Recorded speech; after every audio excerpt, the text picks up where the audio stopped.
Hello there guys, it's me Unstable Voltage. Welcome back to my Europa Universalis 4 tutorial series. In the last video we talked quite a lot about the navies and how to basically manage them, how you can move units around, split them up, merge them together, the different types of things that you can do with them. In this video we're going to be actually covering the armies. Now a lot of the things with the armies is quite similar. The way that you can select them with left click, you move them around by right clicking, you can split them in half with the S key, you can merge them together with the G key. You pretty much have all the same options that we had when we talked about with the Navy. You can rename them, you can detach a siege, which is the same thing as detaching a blockade, except when you're sieging a province. You can tell them to attach to transports, which is something we did cover right at the end of the last video. So I'm going to try and just cover the things that are specific to armies at the moment. So there are three types of unit that you can build. You've got infantry, you've got cavalry, and you've got artillery. Now at the beginning of the game, if you start in 1444, you won't actually be able to build any artillery because you don't get artillery until you can make the large cast bronze mortar, which is at level 7. So it takes a little bit of time to get a hold of artillery. So basically what you have, and without talking too much about the combat, you want to try and make sure that when you get into a fight, you have a decent sized front line. Now, your front line is mainly going to be made up of infantry. Infantry doing most of the fighting. The cavalry are more of a support unit and they will actually be on the flanks most of the time. And then when you get cannons, artillery. Artillery is brilliant because artillery gives you a lot of siege bonus when you're trying to capture an enemy province. But they also do a huge amount of damage to enemy armies. Now the problem is with cannons is they're not very well defended.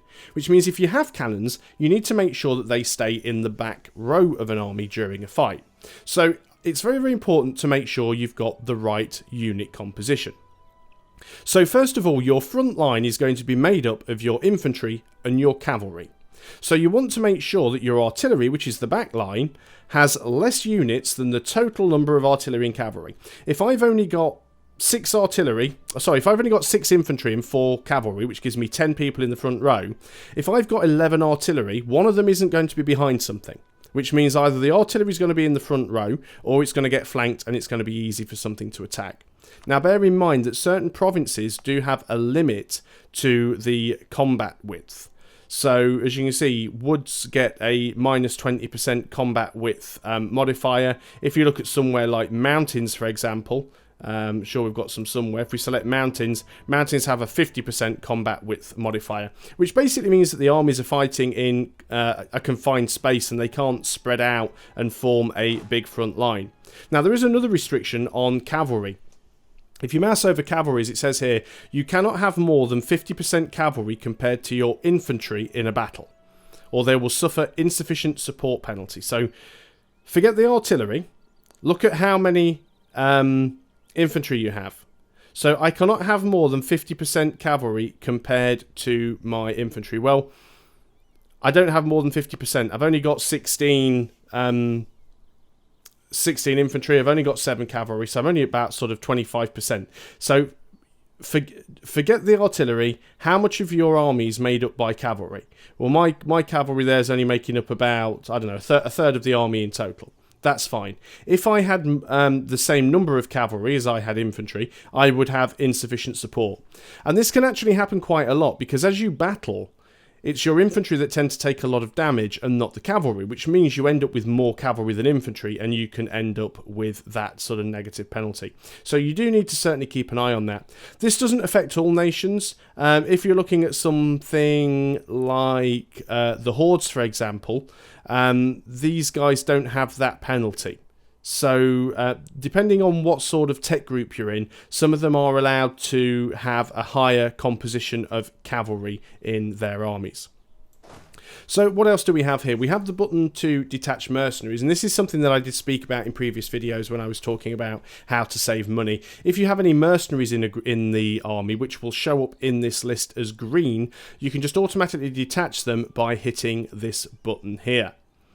Now, we've got the attached to this unit checkbox and the allow attached to units button that we discussed in the last video when we talked about navies.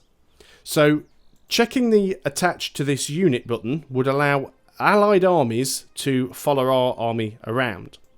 If we were to put our army on top of an allied army and click this button, the two little jigsaw pieces, that would then tell our army to follow theirs around. And we could toggle and untoggle that if we so desired.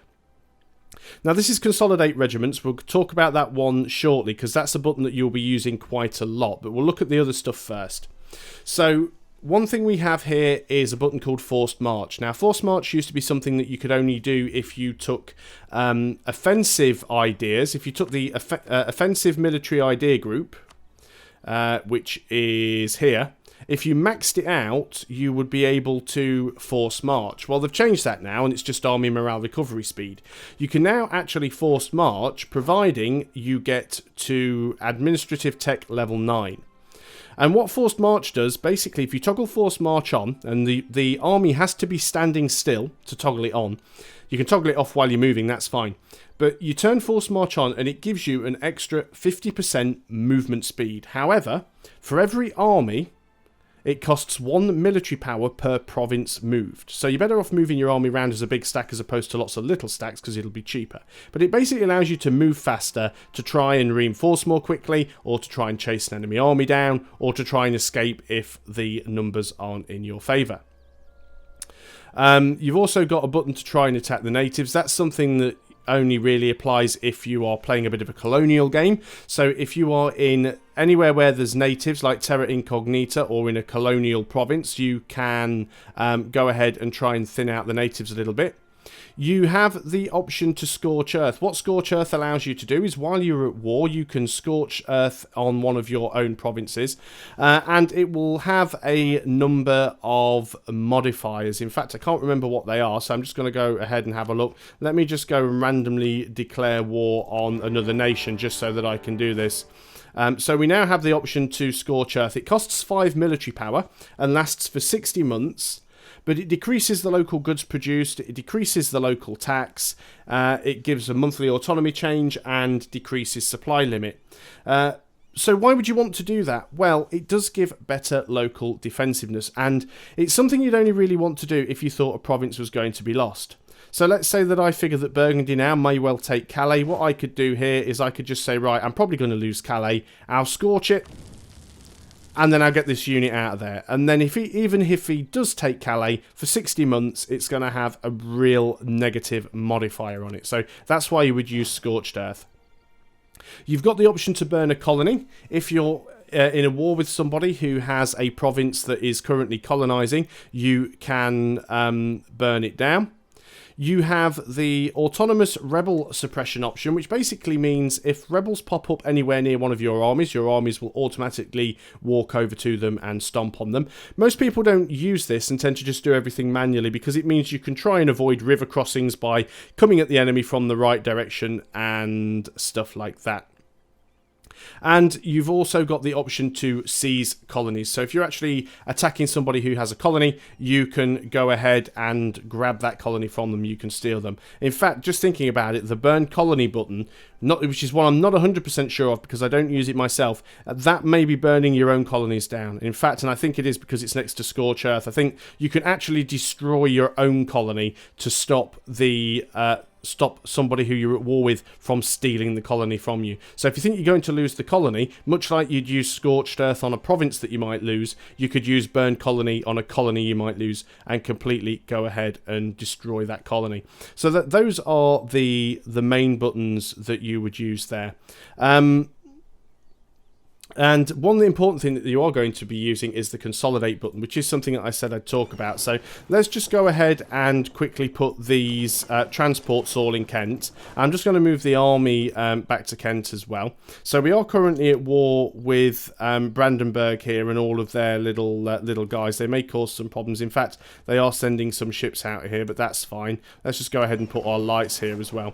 So I'm just going to group these transports together, selecting them and hitting G. Group my army together, select them and hit G. Tell them to attach to the transport. And what have we got here? They're 2 transports. I'm not bothered about those. So let me select my ships. Right click on Calais. We may end up with a naval battle. No, they've gone and docked. So we've landed some troops here. This is what I wanted to do. So what I'm going to do is I'm going to go ahead and attack these guys by just right-clicking on them, moving into the province where there is an enemy army. Now, a good way to tell who your friends, enemies, neutrals, and allies are is look at the colour of the flag. This applies to all units. So anything that's green is your own. Anything that's red is currently an enemy. Anything that's grey is neutral. And if you have allies... Portugal is my ally, but Portugal aren't involved in this war. They probably wouldn't get involved. No, they wouldn't. But any ally that you have would be blue. So we don't have any allies working with us at the moment. But we're going to go in, and we're going to attack this army over here. Now, once we actually get involved in the attack, the view will change. They didn't manage to escape. Now, we're going to talk more about this when we actually start talking about combat itself, but this is what I was saying about the army width. Now, if you actually look at these little symbols here, and they might be difficult to see on YouTube, you have crosses that represent your infantry. You have little diagonal lines that represent your cavalry, and if you had any artillery, they would be represented as a little dot in the centre. So as you can see, looking at the enemy army, they only have a very narrow front line. Their front line, their width is only 5. They've got 4 infantry on the front row, and they've also got 1 cavalry. Now, we've actually got a lot more. We've got 5 infantry on the front row. We've got 1 cavalry on that flank. We've got a couple of cavalry on that flank. And if you mouse over them, you can actually see which units are fighting which other units.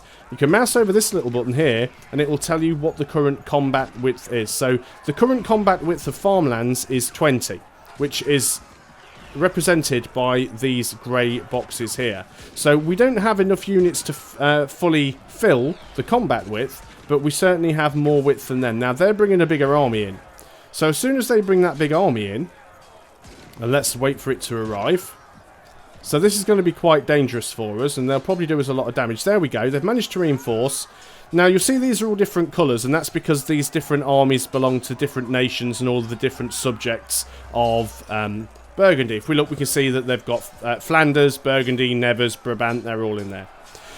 So what I want to do is I'm going to lose this fight. I'm going to go ahead and click these guys, and I'm going to go and tell them to move down to Cohe. Now, I am going to go ahead and lose that battle because I've just told them to run away. They're currently white flagged, but that's fine. I'm just doing this because I want to show you guys how the consolidate feature works. So let's just go ahead and make sure the game is paused. I'm going to go ahead and group these guys together. Now, if you look at our army, what you've got here is each of these regiments has taken some damage. This regiment hasn't because they were sat here in Co. They didn't get involved in any of the fight. But there's quite a few regiments here that have actually taken very high losses. Now, if you actually look at the total number of regiments, we've got 8 infantry regiments and 3 cavalry. So in total, we've got 11 regiments, but the number says 7. And that's because if you actually look at the number of men we've only got 7,776 men, because we've lost some of these men in battle. So what we can do if we want to, if we actually look at our force limit here, we're currently at 26 of 34. That's fine, we're below our force limit. Now these guys will actually recover over time, because if we actually go ahead and look at our manpower, it says to fully reinforce your armies, you need 3,224 men. So that's how many men this army is missing, because it's the only army that is missing any men. And it says 946 will reach armies this month. So every month, that's how many men are going to go to reinforce this stack. Now, if we were going to get involved in another fight straight away, we're in a little bit of a pickle, because most of our regiments are only down to half men. So what we could do is we could take these 8 regiments, and we have a couple of different options. We have this consolidate button. Now you can either click to consolidate, or you can shift click to consolidate. Now if I shift click, because I have to do this one first, otherwise I won't be able to show you the other way around. If I shift and click the consolidate button, what that basically does is it takes all of the units I have and basically says, look, break up some of the smaller units that have only got like 500 men and make one big unit. So as you can see, most of my units are now at full strength, 1,000 men. But we've now got some that are really low. And in fact, we've also got some that have 0 in. And the reason we've got these ones that have 0 is because we actually shift clicked. So shift consolidate tries to make as many full strength regiments as possible, and it leaves the empty ones. Now these empty ones will still reinforce each month. Now, as you can see, we're now only reinforcing 400 men each month. And the reason for that is because we have less regiments that are missing men. A regiment can only reinforce so many men per month, so sometimes it's better to have multiple regiments with men missing because they will reinforce faster. The other option, of course, because if we look, we're still at 26 out of 34 on our force limit. The other option is to just do a complete consolidate without clicking shift. And what that does is that gets rid of all the 0 regiments. And now, if we actually look at our force limit, we're now down to 24. So we've actually got rid of two regiments because they were empty. And that means we could now go ahead and build ourselves some more regiments. Now, building regiments is exactly the same way that you build ships. You can build a regiment by clicking on a province and clicking the Recruit Regiment button, and you'll see the options that are available. It tells you how many days it takes to train a regiment, how much it will cost, and what the monthly upkeep is for them. You've also got the option to do it from the production interface. If you open the production interface, it is the top tab, or you can just hit the V key as a shortcut and bring that straight up. And this allows you to see at a glance where you can hire units. So again, if we go ahead and click our infantry, for example, we will see that we have a number of different provinces where we can build, all the ones that are highlighted in green. We can't build one over here in Calais because it is currently being sieged, so we just click in the provinces where we want the men to be trained. Once again, much like with the navies, you do have a force limit. That force limit comes from the military development of a province, whereas the naval force limit comes from the diplomatic... I forgot what this is, development of a province. So if you want to increase your naval force limit, Diplo. If you want to increase your military force limit, the military. There are also some buildings that can help with that as well, which are the army ones. So the barracks will give you more local manpower, which is this thing, and the regimental camps and the conscription centre will increase your force limit, i.e. the number of troops that you are allowed to have. So force limit is, manpower is something that's very, very important when you are hiring armies. Your manpower is basically the number of men that you have available to create a regiment. Now, if you create a regiment, because a regiment has 1,000 men, it costs you 1,000 manpower. So if you look, we're on 22,750. If I create a regiment, we go down to 21,750. If you don't have 1,000 manpower in the tank, you won't be able to recruit a regiment. And also, when your regiments are reinforcing, so we're on 21,750, and at the end of the month here, this guy is going to come in and attack, but just before he gets there, we'll get one reinforcement tick, so we got some men back here. So you actually do recover some manpower each month, and it's a percentage of your maximum manpower, how much you recover each month. So the higher your cap, the more maximum manpower you have, the more quickly you will recover manpower, which is going to help for building units and reinforcing. Now remember, if you don't have any manpower left, you always have the option of hiring mercenaries. Now mercenaries train faster, they don't require manpower, but they're a lot more expensive. They're more expensive to hire, and they are more expensive to maintain. And there's also a limit to how many mercenaries are available. You also can't recruit mercenaries in overseas provinces. These provinces don't count as overseas, even though I'm playing as England, because it's the same words are just getting away from me today. It's the same continent. So a lot of people look at this and go, okay, well, England and France are overseas. Yet technically, but it's the same continent. However, if I own provinces down here in Africa, I wouldn't be able to go ahead and create mercenaries over there because it is an overseas province. Now, one thing that I didn't cover when I talked about navies, and you can do this with armies and navies, is the ability to set up these templates. Now, by default, mercenaries already kind of have a template because you can click on the Build All Mercenaries button. Everything is showing red, because I don't currently have enough money to build all the mercenaries.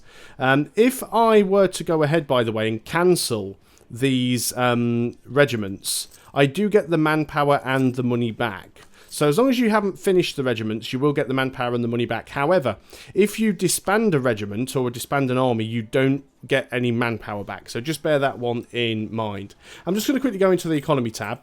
Just grab myself a bunch of loans just so that I can afford to grab all the mercenaries, just to show you how that guys work. So if I go and build all mercenaries here and click in one province, it will actually queue up a mercenary in every province. Some provinces may queue up 2 mercenaries because I don't have enough room, enough provinces to queue them up, one in each. But that's a very, very quick way of hiring everything, and they will all go to the one province, basically the one that I clicked on when I said build all provinces.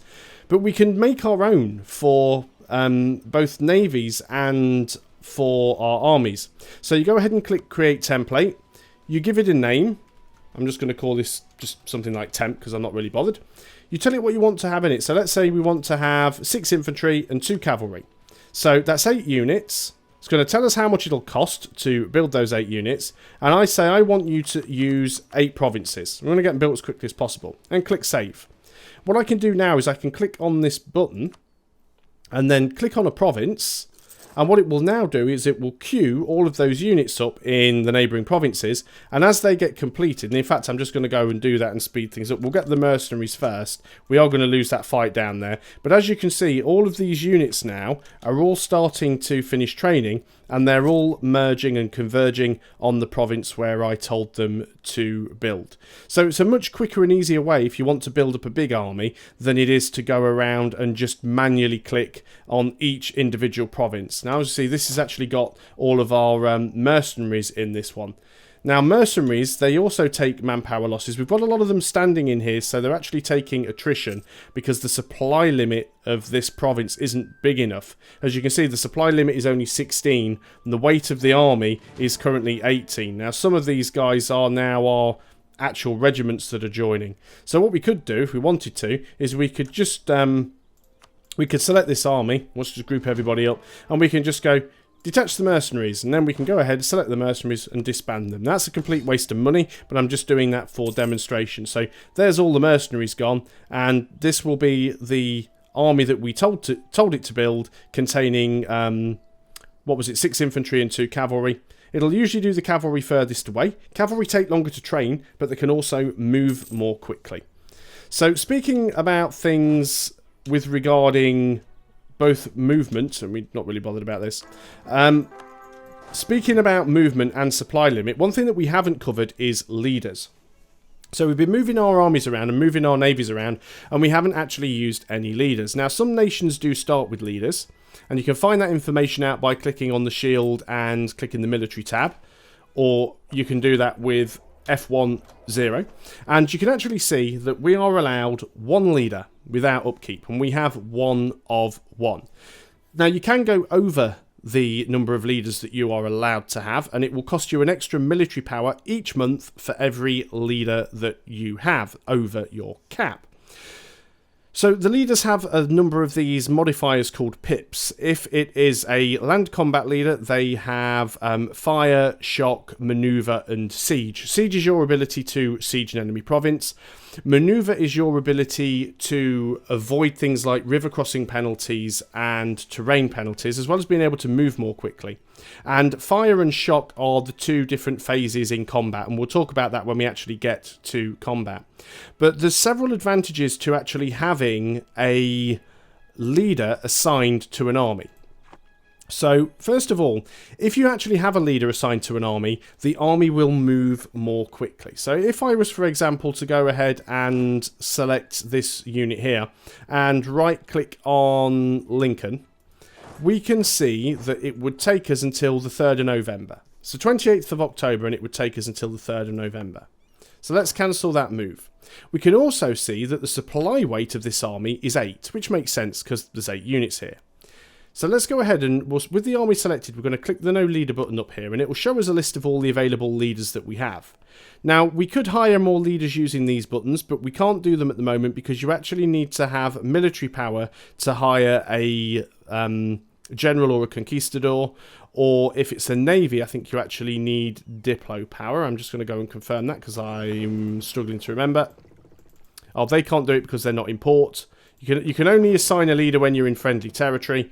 So if we go and try and attach a leader to this navy here, even though it's mothballed, yeah, diplo power would allow us to recruit an admiral or a explorer. So if we recruit an admiral, for example, you can see again that the admiral has the same things. It has fire, shock, maneuver, and siege. Now that I've hired this admiral, if we actually go back into our military screen, you can see we're now at 2 of 1.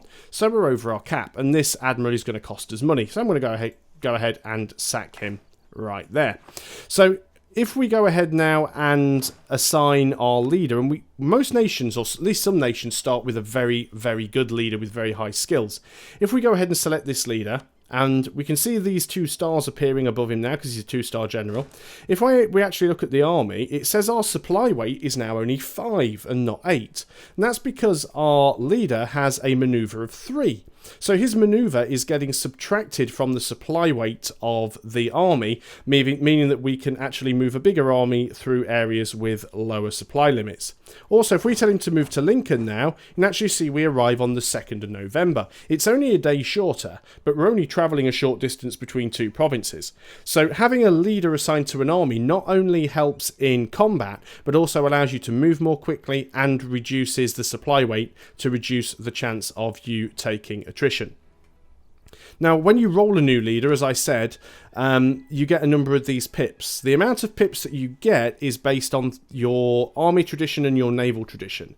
Now, there are several modifiers that affect these values, but mainly you actually get army tradition and navy tradition from winning fights. There are some events and technologies and things that will actually increase your tradition, and the higher the tradition you have when you recruit a new leader, the more likely they are to have more of these pips. Now, it is randomized as to where they're distributed, and you won't always get the same number, but if you have 8 army tradition and you roll a leader, or you have 100 army tradition and you roll a leader, the leader at 100 army tradition is going to have a lot more pips than the leader at only 8 army tradition. So you do have to think about when you're going to roll these leaders. Now, a couple of things worth noting, because you've got these leader buttons down here at the button. There's a few things that you can actually do if you wish to. So you can hire a new leader, a new general, and you can hire a new admiral, which is the same thing just for the ships. Now, once you've actually unlocked the quest for the New World national idea, you'll be able to get things like the Conquistador and the Explorer. Now, Conquistadors are basically generals, but they have the ability to walk into terra incognita. You can't normally move an army into an area that you can't see, but if that army has a Conquistador with them, they can walk into terra incognita. The same goes with the sea. If it's an area of sea that isn't uncovered, you cannot move a navy into it unless you have an Explorer. Now, it used to be that if you had if you hired a Conquistador or an Explorer, they would be just as good as a General or an Admiral. That has now changed since it was either El Dorado or Art of War. One of those 2 expansions changed it. So if you hire a Conquistador, he will have approximately 20% less pips than a General. If you hire an Explorer, he will have approximately 20% less pips than an Admiral. Another couple of options that you have is you can make your ruler and or your heir into your military leader. Now, at the moment, we don't have an heir. If we just go ahead and look at our government, we currently have no legal heir, and we are a queen. So currently, we don't have an heir that we could promote in to lead our army, and a female ruler cannot become a general. Okay, that is fair enough. Now, what actually happens is, if you actually make your king or your heir into a general, their ability isn't really based so much on their army tradition, it's based more on whatever their sort of military skill is. So the higher their military skill, the more useful they are going to be as a general. Now, they don't actually cost towards your leaders. So it's really good if you don't have any military power but you need a general, you could make your king or heir into a general. And even if you're at your full cap, it doesn't actually count. You can actually go above if you make your king or heir a general. Bear in mind, though, that your ruler or your heir can die in battle, and they're much more likely to die in battle than they would from dying from old age. Now, it can be a good way if you've got a particularly crappy leader. Maybe you want to get rid of them, and maybe you want to put them in battles and hope that they get killed. But normally, when your king dies, when your ruler dies in EU4, you take a stability penalty of 1. So you lose a stability if your ruler dies. If your ruler dies in battle, you take a stability penalty of 2. So it is a little bit more risky doing that. There's one final thing that I do want to cover with armies that, again, it's probably more towards going to war, but I'll cover it in this because it is really management. And that's the different types of unit that you have. Now, Unlike with ships, ships do increase as ship types do change as technology increases, and in order to make a ship into the new type, you actually have to take it back to a friendly province, dock it, and tell it to upgrade, which costs you money. However, as technology advances for your armies, you can pick different unit types, and you actually get a pop-up. You will get a pop-up saying that new superior unit types are available when that happens.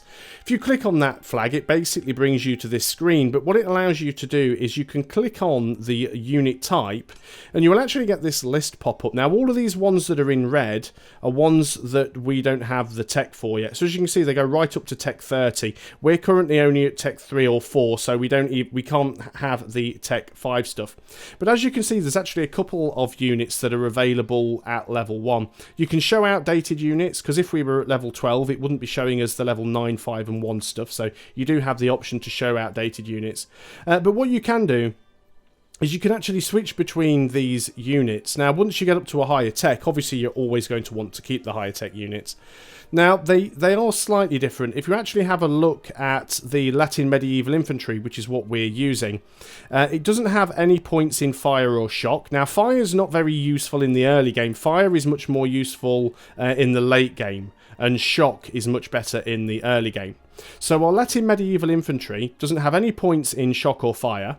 It has 1 point in offensive morale and 1 point in defensive morale. So it gets a little bonuses to its morale, whether it's attacking or defending, it's about the same. Now, the other option is the same tech level, is the halberd infantry. Now, the halberd infantry has offensive shock and offensive morale, but it doesn't have any defensive morale bonus. So if we're attacking a lot, then the halberd infantry is probably going to be slightly better than the medieval infantry.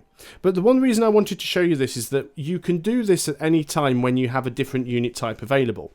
And if I were to go ahead and change the unit type, watch the morale of this army. The morale of this army is pretty much full, and it is mainly infantry. If I go ahead and change my infantry type, my morale drops. It doesn't cost me anything. I don't have to pay any additional money. I don't lose any manpower. All I do is take a drop to morale, and that morale will recover over time. It's just a little bit of a warning. If you ever upgrade your military tech during a fight, or during a battle, or during a war, remember that when you change the unit type, you will suffer a morale penalty. Now, this guy's taken a morale penalty. His isn't as much, but that's because he's got a higher proportion of cavalry to infantry. If this was completely infantry, he'd have lost pretty much all of his morale. If it was like 10 cavalry or 9 cavalry and 1 infantry, it would have just lost like 10% of its morale. Same would happen, of course, though, is if I actually went into here and changed my cavalry type to Latin Knights, then you will see that the morale drops even more, because now the morale of the cavalry has dropped as well. So it's just a little warning. It's just something to bear in mind.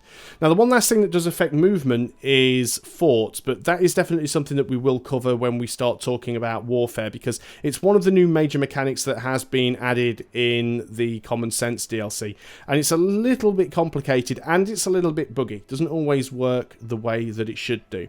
Now, I appreciate these last 2 videos with the Navy and the Army have been a little bit long, and I'm really grateful if you have watched them all the way through, and I hope you've actually found them useful and that you've learnt some information from them, because certainly moving and managing your armies and navies is a very big part of EU4. So thanks a lot for watching, guys. I hope you are still enjoying this tutorial series. I'll see you on the next video, and until then, goodbye for now.